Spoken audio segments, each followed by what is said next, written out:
پاکستان کے لیے ریجن میں ایک بار پھر اہم اور سنگین چیلنجز ابھر رہے ہیں۔ سب سے اہم ڈیولپمنٹ کل ہوئی ہے جب Indian prime minister Narendra Modi Israel پہنچے۔ نیتن یاہو نے ہیگزاگون الائنس کا اعلان کیا جس میں بھارت کو سینٹرل رول دیا گیا ہے، جس کا ڈائریکٹ امپیکٹ اسلام آباد کی اسٹریٹجک پوزیشن میں پڑ سکتا ہے۔ دوسری جانب پاکستان اور افغانستان کے درمیان حالیہ تاریخ کی شدید ترین سرحدی کشیدگی دیکھی جا رہی ہے۔ تیسرا اور شاید سب سے خطرناک پہلو ایران پر منڈلاتے امریکی حملے کے سائے ہیں۔ انڈیا اور اسرائیل کا جو گٹھ جوڑ ہے اس کا محور پاکستان اور ایران اکٹھا ہو گیا ہے۔ بی ویری کلیئر کہ موساد اور را کی جو کوآپریشن ہے وہ بڑھے گی اور وہ فوکس پاکستان کے خلاف بھی ہوگا اور ایران کے خلاف۔ We are facing what I call the terror troika. Israel, India and I'm sorry to say Afghanistan بھی فی الحال اس میں شامل ہے۔ تو ہمیں بھی چاہیے کہ ذرا افغان پالیسی بھی اپنی ریویو کرے کہ کس حد تک کہ افغانستان کو ہم ہندوستان کی گود میں نہ ڈالیں۔ ترکیہ، سعودی عربیہ اور پاکستان الائنس کی شیپ نظر آئی ہے۔ اسلامک نیٹو بھی کہا گیا۔ یہ کنسیو کیا جا رہا ہے جیسے یہ انڈیا اسرائیل الائنس بنتا نظر آ رہا ہے، اس کو چیلنج کیا جا رہا ہے۔ میرا خیال میں فارمل الائنس جو کور ہے وہ انڈیا اور اسرائیل کا ہی ہے، اور میں نہیں سمجھتا کہ کوئی بہت زیادہ مسلمان ملک اس میں شامل ہوں گے، کیونکہ ہمارے سب سے بڑے اچھے تعلقات ہیں اور اس حد تک نہیں جائیں گے کہ جو سعودی عربیہ ہو، پاکستان ہو یا ترکی ہو۔ یہ میرے خیال میں یہ سینٹر آف گریوٹی ہے مسلم امہ کے اس وقت۔ افغانستان کی فریگمنٹیشن کی بات ہوتی ہے، ایران کے فریگمنٹیشن کی بات ہوتی ہے، تو یہ جو بلوچستان والا معاملہ ہے یہ پرہیپس وہ جو ایک ریجنل تھاٹ پروسیس ہے یا ایک مائنڈ سیٹ ہے، شاید اس سے کنیکٹڈ ہو یہ بات۔ نیتن یاہو کا جو پلان وہ چاہتا ہے فریگمنٹیشن۔ ان کا محور تو ویسے تو تھا ایران کے جو علاقے ہیں جو نان فارسی سپیکنگ ہیں ان میں تقسیم کیا جائے، فالٹ لائنز کو ایکسپلوئٹ کیا جائے۔ انہوں نے اب پاکستان کا بلوچستان حصہ بھی شامل کر لیا ہے۔ اس کا مقصد ہے کہ بلوچستان صوبہ جو پاکستان میں ہے اور بلوچستان صوبہ جو ہے ایران میں ہے ان میں شورش پیدا کی جائے، علیحدگی پسند کی طرف دھکیلا جائے۔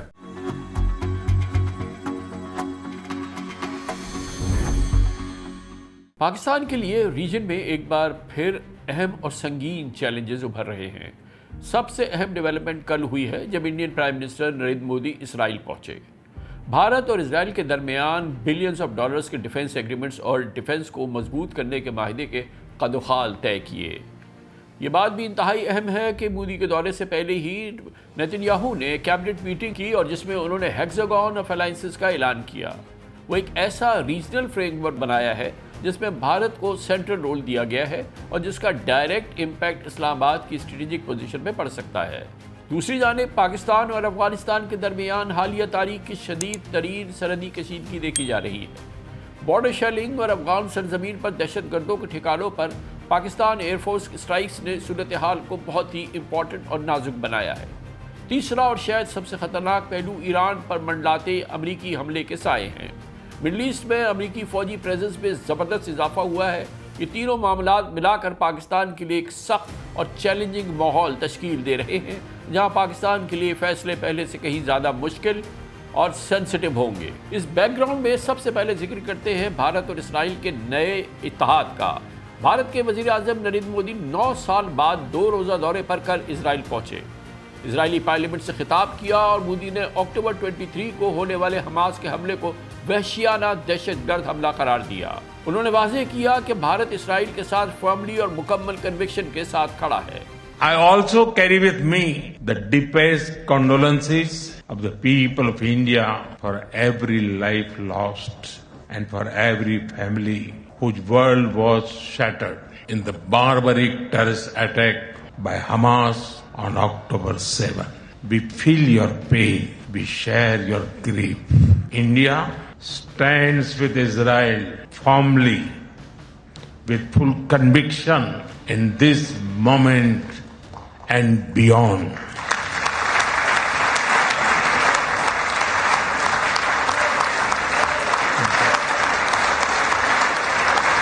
مودی کے اس دورے کے دوران بھارت اور اسرائیل کے درمیان بڑے ڈیفنس ایگریمنٹس ہوں گے جن کا ایسٹیمیٹ انڈین اور اسرائیلی میڈیا کے مطابق $8 to $10 بلین لگایا گیا ہے۔ ان ڈیلز میں خاص طور پر اسرائیل کے multi level missile defence system کے اہم حصے جیسے کہ arrow missile defence system, David sling, iron dome اور آئرن بیم شامل ہونے کی 6 گوئیاں ہیں۔ ان پروجیکٹس کا مقصد بھارت کے ڈیفنس کو مضبوط کرنا ہے اور کوشش کرنا ہے کہ بھارت کو اس انداز کی فوجی رسوائی کا سامنا نہ کرنا پڑے جیسی گزشتہ مئی میں پاکستان کے ساتھ فوجی مارکے میں شکست کی وجہ سے سامنے آئی تھی۔ لیکن اس سے بھی شاید زیادہ اہم بات یہ ہے کہ مودی کے پہنچنے سے 2 دن پہلے بنجامن نتنیاہو نے کیبنٹ میٹنگ میں ہیگزاگون الائنس کا اعلان کیا۔ اس میں بھارت کو مرکز میں رکھا۔ نتنیاہو کے مطابق اس منصوبے کا مقصد ابھرتے ہوئے شدت پسند شیعہ سنی ایکسس کا مقابلہ کرنا ہے۔ یہ ہفتہ ان خصوصی تعلقات کی عکاسی کرتا ہے جو پچھلے چند سالوں کے دوران اسرائیل اور عالمی طاقت بھارت کے درمیان قائم ہوئے ہیں، اور میرے اور انڈیا کے لیڈر وزیر اعظم نریندر مودی کے درمیان بھی۔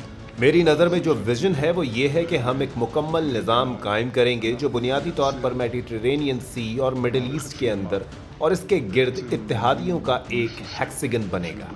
اس میں بھارت شامل ہے، عرب ممالک شامل ہیں، افریقی ممالک اور میڈیٹرینین سی کے ممالک شامل ہیں، یونان، سائپرس اور ساتھ ہی ایشیا کے وہ ممالک بھی شامل ہیں جن کا میں ابھی نام نہیں لوں گا۔ میں اسے منظم انداز میں پیش کروں گا۔ اس کا مقصد ایسے ممالک کے ایگزس کی تشکیل ہے جو حقیقت، چیلنجز اور اہداف کو ایک ہی نظر سے دیکھتے ہیں اور جو شدت پسند ایگزس کے خلاف کھڑے ہوں، یعنی وہ ریڈیکل شیعہ ایگزس جسے ہم بہت مضبوطی سے روک رہے ہیں، اور ساتھ ہی ابھرتے ہوئے شدت پسند سنی ایگزس کے خلاف یہ ممالک سب ایک مختلف نقطہ نظر رکھتے ہیں۔ ہمارے درمیان کوآپریشن بہت بڑے نتائج پیدا کر سکتا ہے اور ظاہر ہے ہماری طاقت اور مستقبل کو بھی یقینی بنا سکتا ہے۔ نتنیاہو کا یہ بیان خطے میں جغرافیائی اور اسٹریٹجک کمپلیکیشنز کی ایک جھلک ہے۔ ایک ایسے ریجن میں جہاں ترکیہ کے وزیر اعظم رجب طیب اردوغان اسرائیل کے سخت ناقد ہیں اور جہاں سعودی عرب اور پاکستان کے درمیان اسٹریٹجک ڈیفنس پیکٹ ہو چکا ہے، اسرائیل کے نزدیک یہ ایکسس کس طرف اشارہ کرتا ہے اسے سمجھنا مشکل نہیں۔ بھارت اور اسرائیل کی بڑھتی قربت اسلام آباد کے اسٹریٹجک سوچ پر بھی اثر ڈال سکتی ہے۔ یہ ساری پیش رفت واضح اشارہ ہے کہ ریجن کی طاقت کی بساط ایک بار پھر تیزی سے بدل رہی ہے اور پاکستان کے لیے ہوشیار رہنا پہلے سے کہیں زیادہ ضروری ہے۔ پاکستان کے لیے ایک اور اہم چیلنج دوسرے پڑوسی ملک کی طرف سے ہے۔ پاکستان میں کئی دہشت گرد حملوں کے بعد اتوار کے روز افغانستان میں ٹیررسٹ سیف ہیونز پر پاکستان نے ایئر اسٹرائکس کی، جس کے بعد دونوں ملکوں کے درمیان ٹینشن کا ماحول ہے۔ پاکستان ایک عرصے سے افغان سرزمین دہشت گردی استعمال کرنے کی شکایت بھی کر رہا ہے اور اس کے ثبوت بھی دنیا کے سامنے رکھ رہا ہے۔ گزشتہ سال اکتوبر میں بھی پاکستان اور افغانستان کے درمیان بارڈر کلیشز ہوئے تھے، جس کے بعد سے دونوں ملکوں کے درمیان ٹریڈ مکمل بند ہے۔ اس سچویشن میں سب سے بڑا سوال یہ اٹھ رہا ہے کہ کیا پاکستان اور افغان طالبان کے تعلقات اب پوائنٹ آف نو ریٹرن تک پہنچ چکے ہیں یا ڈپلومیسی کے لیے اب بھی کوئی راستہ موجود ہے؟ اسی دوران پاکستان کے پڑوس میں ہی ایران اور امریکہ کے درمیان شدید ٹینشن ہے، جنگ کا ماحول ہے جس پر دنیا کی نظریں ٹکی ہوئی ہے۔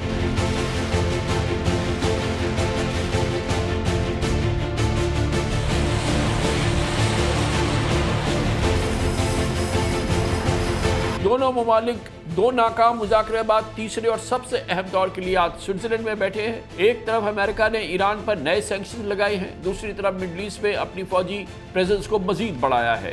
اس سے ٹینشن بڑھ رہی ہے۔ ڈونلڈ ٹرمپ کے state of the union address میں کل خطاب کے دوران جنگ کے خدشات مزید بڑھ گئے، جس میں انہوں نے ایران پر خفیہ جوہری عزائم اور ایسے میزائل بنانے کا الزام لگایا جو امریکہ کو نشانہ بنا سکتے ہیں۔ They've already developed missiles that can threaten Europe and our bases overseas, and they're working to build missiles that will soon reach the United States of America. My preference is to solve this problem through diplomacy. But one thing is certain, I will never allow the world's #1 sponsor of terror, which they are by far, to have a nuclear weapon. Can't let that happen. صورتحال کی seriousness کا اندازہ اس بات سے لگایا جا سکتا ہے کہ کئی ملک اپنے شہریوں کو ایران اور آس پاس کے علاقوں سے نکلنے کی ہدایت دے رہے ہیں۔ سوال یہ ہے کہ اس سب کا پاکستان پر کیا اثر پڑے گا۔ پاکستان کی ایران کے ساتھ طویل سرحد ہے، اگر یہ بحران شدت اختیار کرتا ہے تو اس سے ہماری انٹرنل سیکیورٹی، ریفیوجیز کا دباؤ، گلوبل انرجی مارکیٹ اور سب سے بڑھ کر اسلام آباد کی اسٹریٹجک پوزیشن ڈائریکٹ متاثر ہوگی۔ پاکستان کے لیے تہران اور واشنگٹن کے درمیان ایک نہایت نازک بیلنس برقرار رکھنا کسی امتحان سے کم نہیں ہوگا۔ سنگین چیلنجز ہیں پاکستان کے چاروں طرف، اس پر بات کریں گے، اس کا ایک ان ڈیپتھ انالیسس لیں گے، اور اس کے لیے ہمارے پاس اس موضوع کی بہترین شخصیت موجود ہے، محترم مشاہد حسین سید، سیزنڈ اینالسٹ ہے پاکستان کے فارن افیئرس کے. بہت بہت شکریہ مشاہد صاحب، آپ نے ہمیں جوائن کیا. ایک بار پھر ہم بہت ہی سیریس ریجنل سچویشن میں پھنس گئے ہیں اور ہمارے چاروں طرف ماں سوائے چین کے بہت سیریس چیلنجز ابھر رہے ہیں. السلام علیکم کامران صاحب اور آپ کے نقطہ کے ویوز کو سب کو میری طرف سے بڑا السلام علیکم اور رمضان مبارک. اور میں سمجھتا ہوں کہ آپ نے بالکل صحیح تجزیہ کیا کہ ارد گرد پاکستان کے اس وقت جنگ کے بادر بھی منڈلا رہے ہیں اور علاقائی صورتحال ابھی عدم استحکام کی طرف جا چکی ہے. اور خاص طور پہ صرف ایران امریکہ جنگ کے علاوہ افغانستان سے جو دہشت گردی ہے اور جو انڈو اسرائیل ایکسس ہے، تو سب کا تجزیہ کریں تو مجموعی طور پر ہمارے چیلنجز کافی ہیں. لیکن ہمارے پاس بھی ماشاءاللہ اس وقت اوور آل سیکیورٹی انوائرمنٹ ہمارے پاس آپشنز بھی ہیں اور میں سمجھتا ہوں مجموعی طور پر ہمارے حق میں جا سکتی ہے بنسبت کہ ہم اچھی طرح اپنے کارڈز کھیلیں. تو اس میں سب سے بڑا جو انڈیا اسرائیل کا جو ہے، اور اس میں میں نے کل ایک آرٹیکل بھی لکھا تھا geopolitics of Epstein files, اور اس میں نے ذکر کیا تھا کہ انڈیا اور اسرائیل کا جو گٹھ جوڑ ہے اب صرف اسٹریٹجک علاقائی نہیں ہے، اس کا محور، اس کا جو فوکس اب پاکستان اور ایران اکٹھا ہو گیا ہے.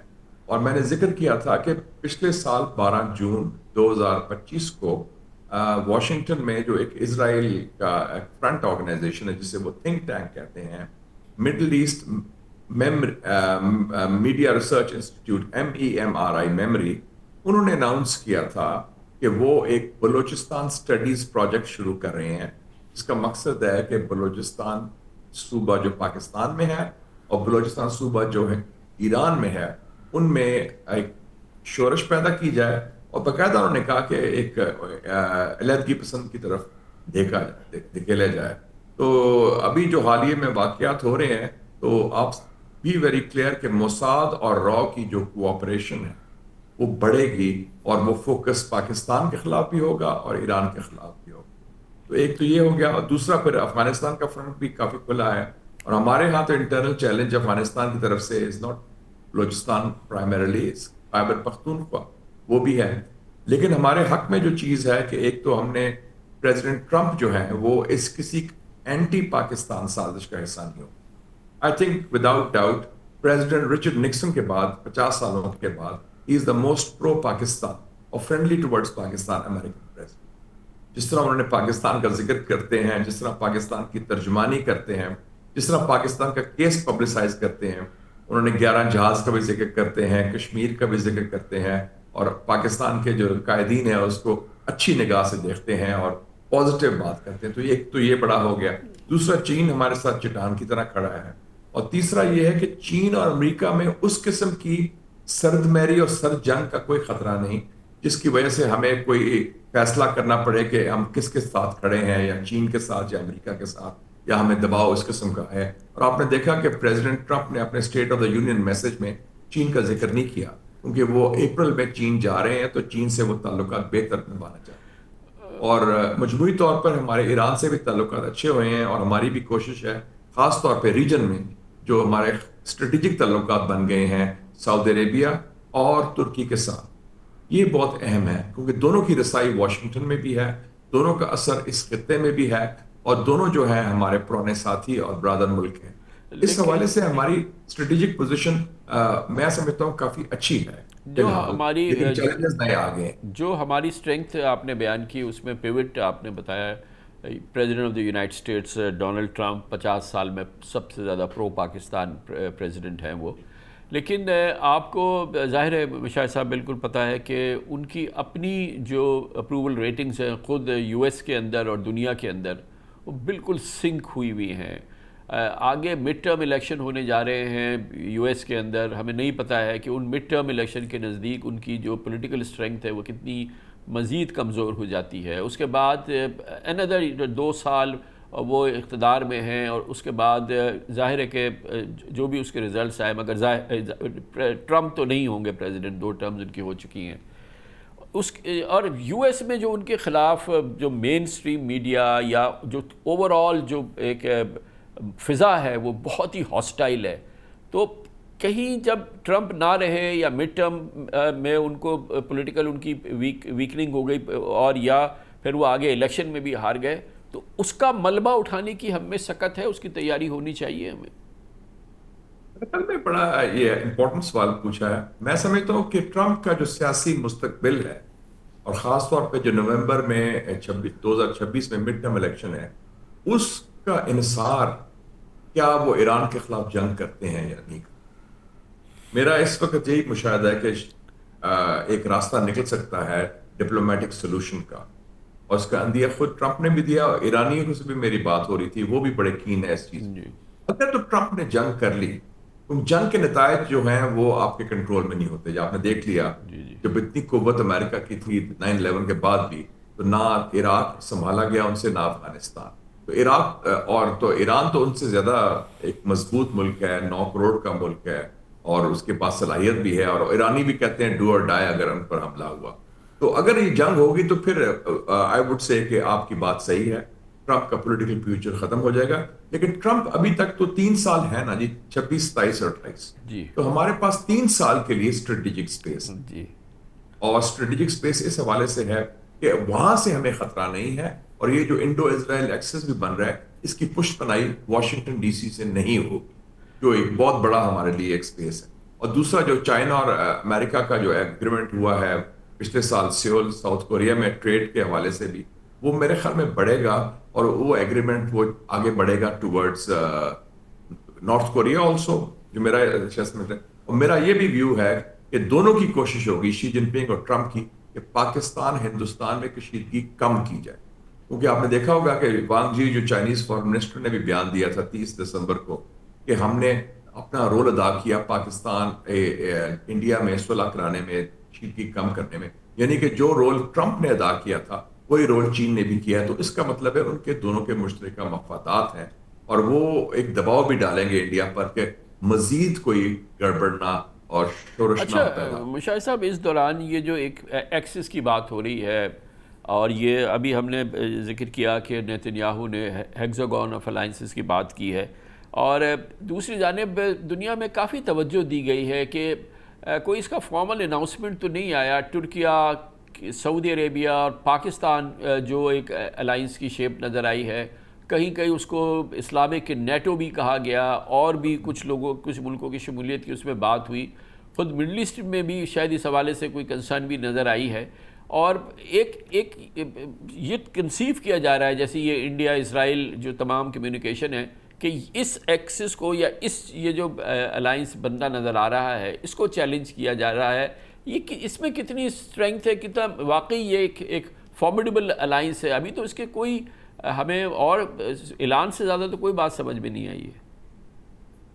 میں یہ نہیں کہوں گا کہ اسلامک نیٹو میں خل میں بڑے دعوے ہمیں نہیں کرنے چاہیے، لیکن اس میں کوئی ڈاؤٹ نہیں کہ ایک ری الائنمنٹ ہو رہی ہے مڈل ایسٹ.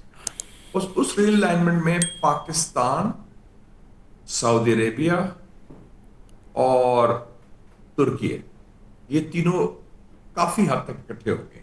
مثلا ڈیفنس پروڈکشن میں جو ان کا فائٹر پلین ہے KAAN جو بن رہا ہے ٹرکش ایئر اسپیس انڈسٹریز میں، اس میں سعودی عربیہ بھی انوالوڈ ہے، ہم بھی انوالوڈ ہیں، غالباً انڈونیشیا بھی آنا چاہتا ہے. اور تو ایک وہ ایلیمنٹ کلیئر ہے. اور ادھر ہمارے ہاں we are facing what I call the terror troika, Israel, India and I am sorry to say Afghanistan بھی فی الحال اس میں شامل ہے، کیونکہ وہ انڈیا اور افغانستان کا بھی اس میں قربت بڑھ گئی ہے. تو ہمیں بھی چاہیے کہ ذرا افغان پالیسی بھی اپنی ریویو کریں کہ کس حد تک کہ افغانستان کو ہم ہندوستان کی گود میں نہ ڈالیں. تو یہ ری الائنمنٹ ضرور ہو گئی ہے. اور اس میں آپ نے دیکھا ہوگا جو الائنس 22 فروری کو اعلان کیا ہے ہیکساگن الائنس کا، ویسے تو کوئی الائنس نہیں لیکن اناؤنسمنٹ انہوں نے پہلے کر دی. اس میں انہوں نے گریس اور سائپرس کو شامل کر دیا. تو گریس اور سائپرس جو نیتن یاہو نے شامل کیا ہے سر نام نہاد الائنس میں، اس کا مطلب تھا وہ دونوں ترکی سے خلاف، کیونکہ گریک سائپریٹ کی بات، separate not Turkish Cyprus, so Greece اور سائپرس کی بات کی. پھر انہوں نے کہا کہ کچھ افریقن ملک ہوں گے، کچھ ایشین ملک ہیں، وہ تو انہوں نے کہا. لیکن میرا خیال میں فارمل الائنس جو کور ہے وہ انڈیا اور اسرائیل کا ہی ہے. اور میں نہیں سمجھتا کہ کوئی بہت زیادہ مسلمان ملک اس میں شامل ہوں گے، کیونکہ ہمارے سب سے بڑے اچھے تعلقات ہیں. اور اس حد تک نہیں جائیں گے کہ جو سعودی عربیہ ہو یا پاکستان ہو یا ٹرکی ہو. یہ میرے خیال میں یہ سینٹر آف گریوٹی ہے مسلم امہ کے اس وقت. اس میں تو کوئی شک نہیں ہے کہ ملیٹریلی مضبوط ہے اور وہ اسپرچولی مضبوط ہے, اکنامکلی مضبوط ہے سعودی عربیہ. مشاہد صاحب یہ تو بالکل پکی بات ہے. ظاہر ہے کہ پاکستان کا اسرائیل کے ساتھ کسی قسم کا کوئی تعلق نہیں ہے, کوئی سفارتی تعلق نہیں ہے. کبھی بھی اس کو ایک پاکستان کے حوالے سے نیوٹرل کنٹری نہیں سمجھا گیا. دوست یا کوئی ریلیشن شپ والے تو کوئی کنٹری نہیں ہے کسی بھی لحاظ سے بھی. لیکن کیا پھر بھی ہم اسرائیل کو پاکستان کا, ہماری جو اسٹریٹجک تھنکنگ ہے یا جو ہمارے تھاٹ پروسیس ہے, اس میں کیا ہم اسرائیل کو اب سے پہلے ایک اوپن ڈکلیئرڈ اینیمی اسٹیٹ تصور کرتے ہیں؟ ہم نے یہ نہیں کیا. لیکن جی 1998 میں مجھے یاد ہے میں انفارمیشن منسٹر تھا اور ہم نے نیوکلیئر دھماکہ کیا. میں I was also the chief spokesman. مجھے یاد ہے کہ یاسر عرفات صاحب ادھر آئے اور یاسر عرفات نے ہمیں بتایا کہ یہ بڑی مبارکباد دی میاں صاحب کو. مجھے میرے تو پرانے تعلقات بھی تھے, میں ہر کوئی ایز اے جرنلسٹ جانتا تھا. اور انہوں نے کہا ہمیں کہ جناب آپ کا جو نیوکلیئر دھماکہ ہے وہ کہ اس کا فوکس ہندوستان ہے, لیکن ہمیں شک ہے, اسرائیل کو شک ہے کہ یہ ان کو کچھ خدشات ہیں. تو آپ ایسا کام نہ کریں کہ اسرائیل کی خدشات کو آگے بڑھائیں, کیونکہ اپنے دشمنوں میں اضافہ نہ کریں. اور آپ کا فوکس انڈیا ہے, ساؤتھ ایشیا کا ہے, اور کسی طریقے سے. اور اس وقت بھی ہماری طرف سے ایک میسج گیا تھا کہ جناب جو پاکستان کا نیوکلیئر پروگرام ہے, پاکستان نیوکلیئر پاور بن گیا ہے, it is not an Islamic bomb. It is linked with the security of Pakistan vis-a-vis India. اس کا محور, اس کا فوکس جنوبی ایشیا کی سیکیورٹی ہے ہندوستان کے جواب میں, جو ہمیں بنیادی خطرہ ہے, اور اس کا تعلق مڈل ایسٹ سے یا مسلم دنیا سے نہیں. And that was 1998. اور وہ message was duly registered in the Middle East. تو اس وقت بھی ہم سمجھتے ہیں کہ ڈائریکٹلی ہمارا نہیں دیکھنا ہے, ہمارا ڈائریکٹلی تو انوالومنٹ نہیں رہی. لاسٹ انوالومنٹ تھی ہماری 1973 میں, جب بھٹو صاحب کے زمانے میں پاکستانی پائلٹس نے اسرائیل کے خلاف مصر اور سیریا کی ایئر فورس کے لیے جہاز اڑائے تھے 73 کی جنگ میں. اس کے بعد تو براہ راست کوئی ایسی بات نہیں ہوئی. تو میں سمجھتا ہوں کہ جو اسرائیل کا جو اس وقت رول جا رہا ہے ویزا بلوچستان, وہ ہندوستان ان کو روپ ان کر رہا ہے. اور اسی لیے پچھلی جنگ میں بھی جو پچھلے سال ہوئی تھی, جب کلش ہوئی تھی پاکستان انڈیا کی, تو جو ہیرپ ڈرونز تھے وہ انڈیا نے منگوائے ان سے, اور اس کے لیے اسرائیلی ٹیکنیشین استعمال ہوئے. تو آئی ایگری ود یو کہ ایسا ڈائریکٹلی نہیں, کوئی اور فوکس از انڈیا اس وقت. لیکن انڈیا کی کوشش یہ ہے کہ انڈیا اسرائیل ایکسس بنا کے اس میں پاکستان کو بھی دباؤ لایا جائے. اسرائیلی کا فوکس اس کو ایران ہے, ناٹ پاکستان. اور مشاہد صاحب ویسے بھی یہ پاکستان کی جانب سے بھی اور اسرائیل کی جانب سے بھی کوئی آفیشیل اسٹیٹڈ اسٹریٹجک لیول کی پالیسی اسٹیٹمنٹ میں پاکستان کے نیوکلیئر پروگرام کو یا پاکستان کے نیوکلیئر جو اسٹرینگتھ ہے اس کو اسرائیل کے لیے ڈائریکٹ تھریٹ تو کبھی نہیں کہا گیا ہے, وہ یا پاکستان کو اینیمی اسٹیٹ کبھی نہیں انہوں نے ڈکلیئر کیا. نو آفیشیل اسٹیٹمنٹ, نو آفیشیل, وہی میں کہہ رہا ہوں جی سر. بالکل, وہ میں not to the best of my knowledge, neither from Pakistan neither from. اچھا, اب اس میں یہ جو نیا انڈو اسرائیل جس کا بہت چرچا ہو رہا ہے, اسرائیل جان بوجھ کے کیا کوئی ایسی جو پوزیشننگ ہے جو کہ ہاسٹائل تھورلی اینٹی پاکستان ہے, اس میں انڈیا کا پارٹنر بننا چاہے گا آپ کے خیال میں؟ میرے خیال میں چونکہ انڈیا سے ان کی بہت قربت بڑھ گئی ہے, تو ایک جو چیز میں سمجھتا ہوں جو اوورٹلی انہوں نے ہاسٹائل کی ہے, وہ جو یہ بلوچستان اسٹڈیز پروجیکٹ جو اناؤنس کیا ہے through their front organisation in Washington, اس کا بھی اب میں نے ذکر کیا تھا. اور انہوں نے کہا ہے, ان کا محور تو ویسے تو تھا ایران کے جو علاقے ہیں جو نان فارسی اسپیکنگ ہیں ان میں تقسیم کیا جائے, فالٹ لائنز کو ایکسپلوئٹ کیا جائے. انہوں نے اب پاکستان کا بلوچستان حصہ بھی شامل کر لیا ہے. اور میرا اپنا ویو ہے, میرا مشاہدہ کہہ لیں کہ یہ ہندوستان کے ایما پر کیا ہے تاکہ پاکستان کو دباؤ ڈالا جائے, اور ہندوستان نے کہا ہوگا جی ہمیں ہماری سے ہمیں تقویت پہنچے گی. اس کے پیچھے امریکہ نہیں, اس کے پیچھے کوئی اور ملک نہیں, لیکن انہوں نے باضابطہ جو ان کا تھنک ٹینک ہے کہہ لیں یا فرنٹ آرگنائزیشن ہے موساد کی میموری بیسڈ ان واشنگٹن, انہوں نے اناؤنس کیا تھا 12 جون 2025. لیکن مشاہد صاحب جو اوور آل ہم ویسٹ، جو کہ اب ویسٹ تو ایز این الائنس اور وہ اب تو ہے نہیں، لیکن جو ہم جو اسٹریٹجک جو دیکھتے رہے لٹریچر اور جو اس قسم کی چیزیں آتی رہی وہ اس خطے میں فریگمنٹیشن کی بات کر رہے ہوتے ہیں. افغانستان کی فریگمنٹیشن کی بات ہوتی ہے، ایران کے فریگمنٹیشن کی بات ہوتی ہے. تو یہ جو بلوچستان والا معاملہ ہے، یہ پرہیپس وہ جو ایک ریجنل تھاٹ پروسیس ہے یا ایک مائنڈ سیٹ ہے، شاید اس سے کنیکٹڈ ہو یہ بات. بالکل صحیح کہا. ماڈل کیا ہے؟ سوڈان، سیریا، لیبیا، صومالیہ کہ ڈیوائڈ اینڈ کانکر، ان کو کمزور کرو پھر ان کو فریگمنٹ کرو. فریگمنٹیشن کی کیا بنیاد ہے؟ کیونکہ آلریڈی کئی جگہ ٹرائبل ایشوز ہیں، کئی جگہ ایتھنک ایشوز ہیں، کئی جگہ لنگوسٹک ایشوز ہیں، کئی جگہ سیکٹیرین ایشوز ہیں. ان سب ایشوز کو مثلا ایران کے خلاف they are playing the Arab card, آواز، اور ان کا صوبہ جو خوزستان ہے، پھر ترک میں علاقہ بھی ہے، آذربائیجان کا ان کے پاس وہ بھی صوبہ ہے، کرد علاقہ بھی ہے، اور ایک بلوچستان بھی ہے جو نان فارسی سپیکنگ ہے. سو ان کو ایکسپلوئٹ کرو. ٹرکی آپ کو یاد ہوگا کہ کردش کتنا بڑا ایشو تھا ایک زمانے میں. لیبیا بھی سپلٹ ہوا ہے بنغازی ورسز ٹریپولی میں. سوڈان ڈی فیکٹو سپلٹ پہلے ایک دفعہ ہو چکا ہے، ساؤتھ سوڈان ابھی بھی ایک تقسیم چل رہی ہے ان کی. تو یہ بالکل صحیح ہے، یہ بات ان کی ہے کہ صرف رجیم چینج نہیں بات ہو رہی ایران کی. نیتن یاہو کا جو پلان جی وہ چاہتا ہے فریگمنٹیشن، کیونکہ جب کمزور مسلم دنیا ہوگی پھر ہی ہوگا. یہ پلان ان کا کافی پرانا ہے اور یہ کوشش کر رہے ہیں امپلیمنٹ کرنے کے لیے. میں سمجھتا ہوں وہ کامیاب نہیں ہوں گے، لیکن بہرحال ان کی سوچ تو یہ ہے. پاکستان کو اسی تھریٹ کا سامنا ہے مشاہد صاحب، یہ جو فریگمنٹیشن کا منترا ہے فرام ایران ٹو افغانستان کہ یہاں اسپلٹ ہو، اور جو پھر پاکستان کو جو چیلنج بلوچستان میں ہے بلوچ حوالے سے، اور جو کے پی میں ہے، جو کے پی کے معاملات ہیں ڈیورنٹ لائن کو لے کے، اور جو اب افغان طالبان حکومت کی بھی وہی پوزیشن ہے جو نجیب حکومت کی ہوتی تھی. تو اب ہمارا چیلنج جو ہے وہ دراصل ہے کہ یہ گلوبل کانسیپٹ آف فریگمنٹیشن بھی ہے. جی گلوبل، اور یہ پلان آپ کو یاد ہوگا کرنل رالف پیٹرز تھا، یاد ہے 2005 میں انہوں نے کہا تھا، نیا نقشہ دیا تھا مسلم ورلڈ کا کہ ایسے تقسیم ہو سکتا ہے بیسڈ آن ایتھنک گروپنگز نیا. پھر آپ کو یاد ہوگا کہ تھا ایمبیسڈر بلیک ویل جو انڈیا میں تھا، امریکن ایمبیسڈر، انہوں نے بات کی تھی پارٹیشن آف افغانستان کی، جو آپ کہہ رہے ہیں فریگمنٹیشن، کہ پشتون علاقہ علیحدہ کر دیں، تاجک علیحدہ کر دیں، اور وہ ازبیک علاقہ علیحدہ کر دیں، مزار شریف، قندوز اور جلال آباد علیحدہ تھا. تو یہ اس قسم کا ہے. اور اس لیے میں سمجھتا ہوں دو چیز، پاکستان کو انٹرنل ہیلنگ ٹچ دینا چاہیے، بلوچستان ہو یا خیبر پختونخوا.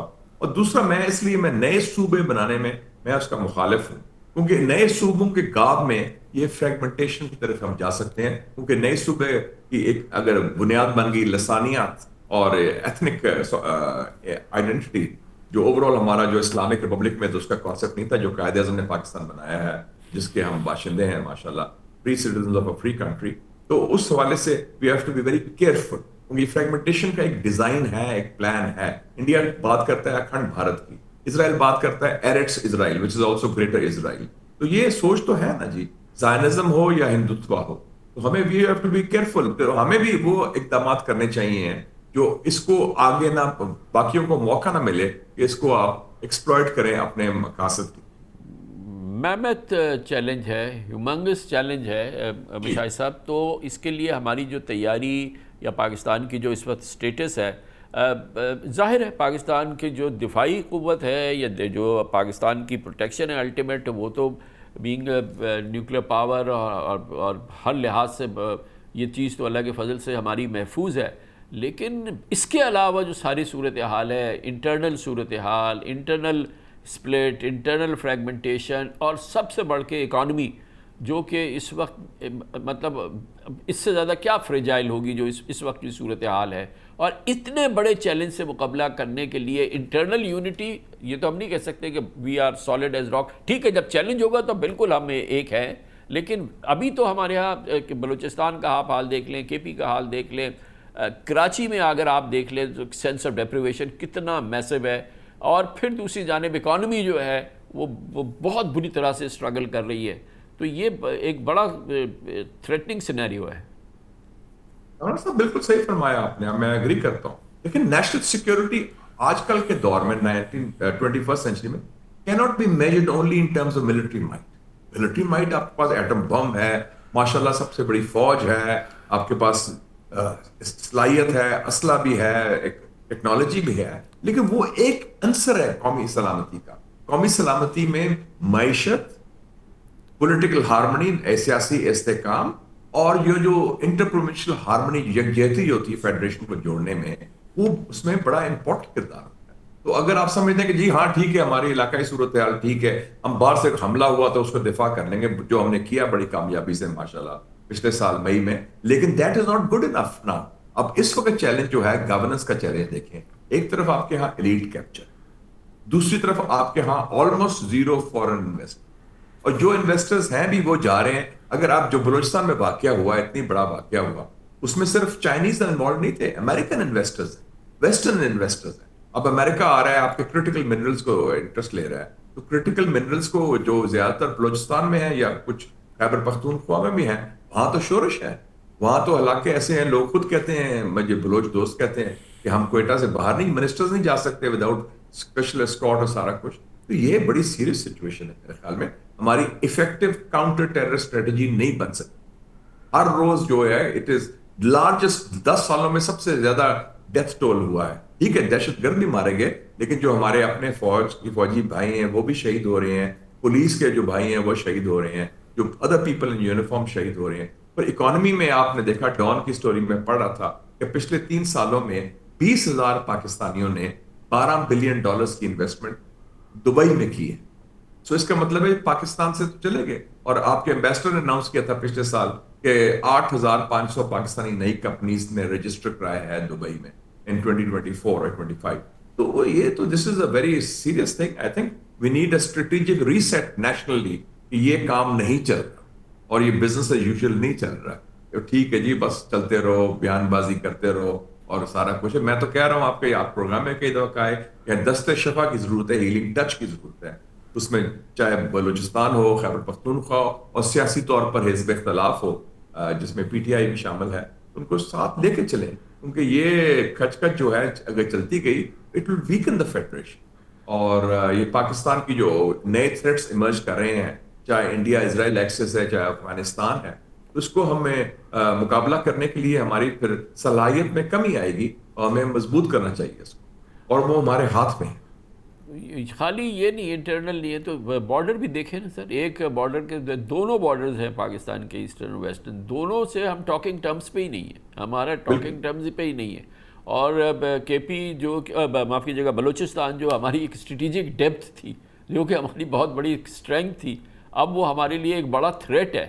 تو اور اس کو ٹھیک ہونے کے لیے تو کچھ نہیں لگ رہا, وہ تو مزید خراب ہوتی صورتحال نظر آ رہی ہے. اور دوسری جانب جو ہمارا عظیم ترین دوست ہے وہ بھی بڑا ایمبیولنٹ ہے, ان کا جو رسپانس ہے اوور آل اس پوری صورتحال کے اندر. ٹھیک ہے جب پاکستان پہ کوئی وقت آتا ہے وہ بہت زبردست طریقے سے اس کو وہ کرتے ہیں, لیکن آپ کو پتہ ہے کہ بلوچستان کے حالیہ واقعات کے بعد چائنیز جو آپریشنز تھے یا چائنیز جو پریزنس تھی وہ تو بہت ہی کم ہو گئی ہے, اگر ختم نہیں ہوئی ہے تو.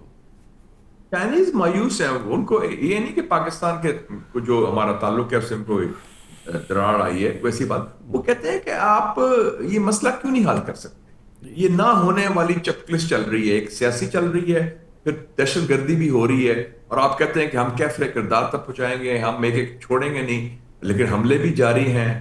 تو اس ماحول میں وہ کہاں انویسٹمنٹ ہوگی, اور وہ یہ سمجھتے ہیں کہ ہماری اتنی نالائکی ہوگی, تو ہمارے پر جو اعتماد ہے, لاس کانفیڈنس ہے, میں سمجھتا ہوں فورن انویسٹرز کا, whether they are Chinese investors or Arab investors or American investors. Investors تو وہ کہیں گے کہ دو چیزیں ہوتی ہیں. جو سب سے بڑا سیریس لاس آف کانفیڈنس اور لیک آف ٹرسٹ ہے وہ تو خود ہمارے لوکل انویسٹرز کا ہے. جی ہاں, ہمارا لوکل نہیں ہے, وہ نہیں کرنے کو تیار ہے, اور وہ اس کا دماغ شل ہو گیا, کیونکہ پاکستان میں ویلتھ کریشن تو ایک کرائم بن گئی ہے. آپ نے دیکھا کہ in one day supreme court نے جو نئی کانسٹیٹیوشنل کوڈ بنی تھی اس نے 10% ٹیکس بڑھا دیا, سپر ٹیکس کو انہوں نے اپہیلڈ کیا, اور 20 دن کے اندر انہوں نے ہیئرنگ کی اور فیصلہ سنا دیا اس کیس کا جو سپریم کورٹ میں 1000 ہیئرنگ ہو چکی تھی, چل رہی تھی, ابھی پورا تھا, اور اس سے دوران پاکستان میں ٹیکسیشن 10% بڑھ گئی ایک دن کے اندر. تو اب دیکھیں نا اس قسم کی پالیسیز ہیں. ایون آپ چھوٹی سی بات کر لیں, ایک سولر ریولوشن آیا ہے پاکستان میں جو عوام لے کے آئے ہیں, سولر پینل لگائے ہیں. سڈنلی آپ نے پالیسی چینج کری, کسی نے کہا نا you are taxing the sun.